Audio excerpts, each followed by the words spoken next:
What are stocks and how do they work? Somewhere in the world right now, someone just became a little richer or a little poorer without lifting a finger, without going to work, without selling a single product. How? They own a piece of paper, or more accurately, a piece of data that represents ownership in a company. That's it. That's the entire secret behind billionaires, retirement funds, and Wall Street chaos. So here's the question that's been sitting behind every stock market crash headline you've ever scrolled past. What actually is a stock, and how does owning a tiny piece of a company turn into real money? Today, we're breaking down stocks completely, from the absolute basics, to why people risk their money buying them, to what you need to know before you ever invest a single dollar, basics of stocks, shares, and the stock exchange. Let's start simple. A stock represents ownership in a company. When a company wants to raise money to grow, whether that's opening new locations, developing new products, or expanding operations, it can sell small pieces of itself to the public. Each of these pieces is called a share. If you buy a share, you literally own a tiny fraction of that company. Own enough shares, and you own a meaningful chunk of the business itself. So where do people actually buy and sell these shares? That happens on a stock exchange, a regulated marketplace where buyers and sellers trade shares of publicly listed companies. Think of exchanges like the New York Stock Exchange or NASDAQ as giant digital marketplaces, except instead of buying shoes or electronics, people are buying and selling tiny ownership stakes in businesses like Apple, Amazon, or Tesla. The price of a share constantly shifts, rising when more people want to buy than sell, and falling when more people want to sell than buy. This is basic supply and demand, just applied to ownership of companies instead of products. Example: John's Burgers. Let's make this concrete with a simple example. Imagine John owns a small burger shop that's doing incredibly well. Lines out the door, 5-star reviews, the whole thing. John wants to open 10 new locations across the city, but he doesn't have enough money to fund that expansion himself. So John decides to sell shares of his burger business to the public. Let's say John's Burgers is valued at $100,000, and he divides ownership into 1,000 shares, each worth $100. If you buy 10 shares, you've spent $1,000. And now you own 1% of John's Burgers. Here's where it gets interesting. If John successfully opens those new locations and profits increase, more people want to own a piece of John's growing business. Demand for shares rises, and so does the price. Maybe those same shares you bought for $100 each are now worth $150. If you sell, you've made a 50% return simply because the business became more valuable and you owned a piece of it. But the reverse is also true. If John's Burgers starts losing customers, maybe a new competitor opens nearby, or reviews start dropping, the company becomes less valuable, and share prices fall. If you sell during that decline, you lose money. This is the fundamental relationship between a company's performance and its stock price. When a business does well, ownership becomes more valuable. When it struggles, ownership loses value.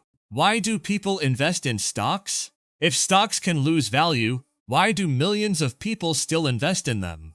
The answer comes down to growth potential. Historically, stock markets have outperformed most other forms of saving money over long periods of time.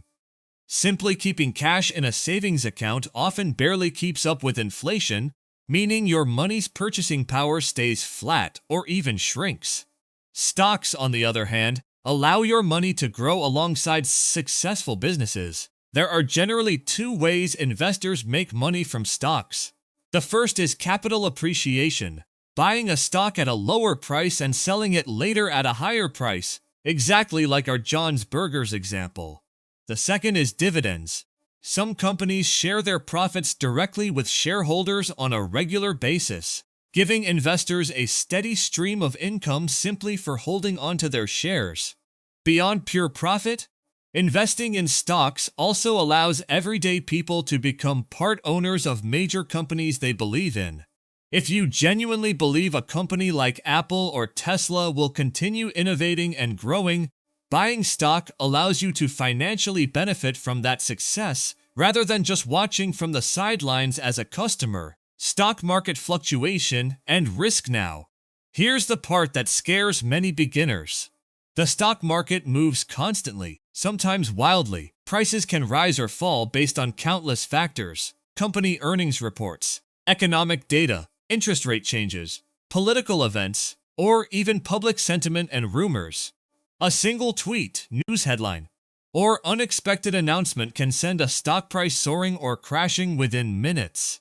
This constant fluctuation is called volatility, and it's important to understand that volatility isn't necessarily bad. It's simply a natural part of how markets function. However, volatility does mean risk.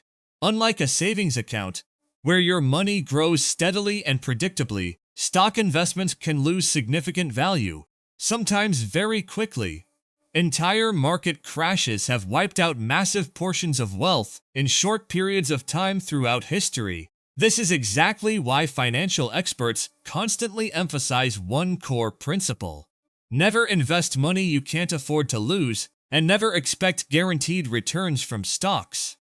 The potential for higher rewards always comes paired with higher risk. Understanding this relationship is essential before putting any real money into the market.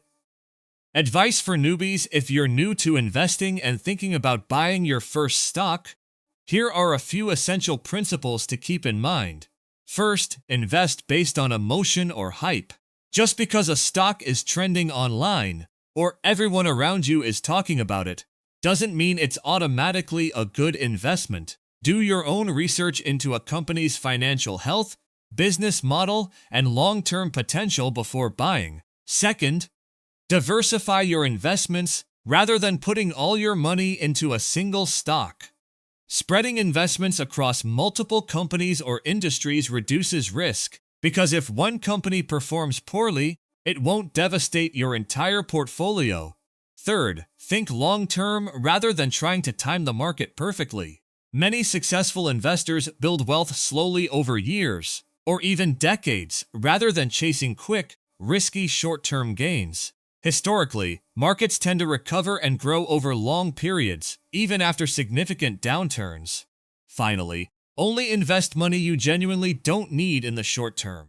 Stocks can be unpredictable in the short run, so investing money you might urgently need for bills or emergencies puts you at unnecessary financial risk. Investing in stocks isn't about gambling or chasing overnight riches. It's about patiently owning small pieces of businesses you believe in and allowing time and growth to work in your favor. Conclusion: so the next time you hear someone talk about the stock market like it's some mysterious, chaotic force, remember, it's really just millions of people buying and selling tiny pieces of real businesses based on how much they believe those businesses will grow. Stocks aren't magic, and they aren't guaranteed, but understood correctly, they're one of the most powerful tools ordinary people have to build wealth over time. And now, you understand exactly how that system actually works. If this video helped you finally understand how stocks and the stock market actually work, hit subscribe for more videos that break down how money really works. And thanks for watching.